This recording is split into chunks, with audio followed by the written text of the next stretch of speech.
ঢাকা মহানগর দক্ষিণের ৩০ নং ওয়ার্ডের সাবেক কাউন্সিলর হাজী মোহাম্মদ হুমায়ুন কবির দীর্ঘদিন এলাকার মানুষের কল্যাণে কাজ করে গেছেন। দায়িত্ব পালনকালে তিনি শুধু একজন জনপ্রতিনিধি হিসেবেই নয়, একজন জনসেবক ও মানবিক নেতার পরিচয় গড়ে তুলেছেন। তিনি রাজনৈতিক জীবনে বাংলাদেশ জাতীয়তাবাদী দল বিএনপির একজন নিবেদিতপ্রাণ কর্মী ও নেতা। মহান স্বাধীনতার ঘোষক শহীদ রাষ্ট্রপতি জিয়াউর রহমানের আদর্শ, বেগম খালেদা জিয়ার দৃঢ় নেতৃত্ব এবং দেশনায়ক তারেক রহমানের নির্দেশনা সবসময় তার কর্মপ্রেরণার উৎস ছিল। দলের দুর্দিনে তিনি সাহসের সঙ্গে নেতৃত্ব দিয়েছেন এবং তৃণমূল পর্যায়ে বিএনপিকে সুসংগঠিত রাখতে অক্লান্ত পরিশ্রম করেছেন। তার নেতৃত্বে ৩০ নং ওয়ার্ডে উন্নয়ন কর্মকাণ্ডে এসেছে উল্লেখযোগ্য পরিবর্তন।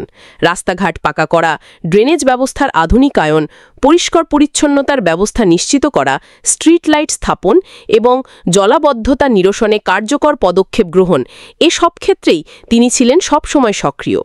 তবে তার সবচেয়ে বড় পরিচয় ছিল মানুষের সুখ দুঃখে পাশে দাঁড়ানো।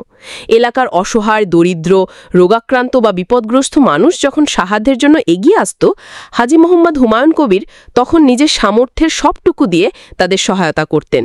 বিশেষ করে চিকিৎসা খাতে অসুস্থ রোগীদের পাশে দাঁড়ানো এবং শিক্ষার্থীদের সহায়তায় বৃত্তি ও শিক্ষা উপকরণ বিতরণ ছিল তার অন্যতম প্রশংসনীয় উদ্যোগ। করোনাকালীন সময় তিনি অসংখ্য মানুষের জীবনে আশার আলো হয়ে উঠেছিলেন। লকডাউনের সময় নিজের উদ্যোগে খাদ্য সামগ্রী, মাস্ক, হ্যান্ড স্যানিটাইজার ও ওষুধ বিতরণ করেছেন দরিদ্র পরিবারের মধ্যে। অনেক সময় নিজেই খাদ্য প্যাকেজ নিয়ে বাড়ি বাড়ি পৌঁছে দিয়েছেন। তার এই মানবিক উদ্যোগে অনেক মানুষ সেই কঠিন সময়টিতে কিছুটা স্বস্তি পেয়েছিল।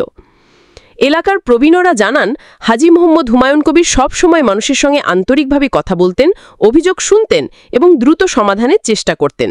তার দরজা সবসময় খোলা থাকত সাধারণ মানুষের জন্য।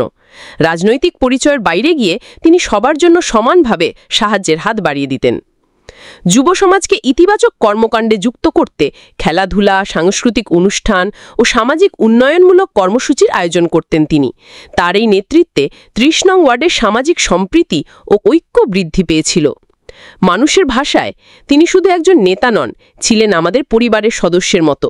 কোনো সমস্যায় পড়লে প্রথমেই যার নাম মনে পড়ত তিনি হলেন হাজী মোহাম্মদ হুমায়ুন কবির ভাই। স্থানীয় বিএনপি নেতাকর্মীদের মতে, শহীদ প্রেসিডেন্ট জিয়াউর রহমানের জাতীয়তাবাদী চেতনা, বেগম খালেদা জিয়ার দৃঢ় নেতৃত্বের সাহস এবং তারেক রহমানের আধুনিক ও উন্নয়নমুখী নেতৃত্বের আদর্শকে ধারণ করেই হাজী মোহাম্মদ হুমায়ুন কবির মানুষের কল্যাণে কাজ করে গেছেন। তার অবদান ও ত্যাগ দলের ইতিহাসে গর্বের বিষয় হয়ে থাকবে।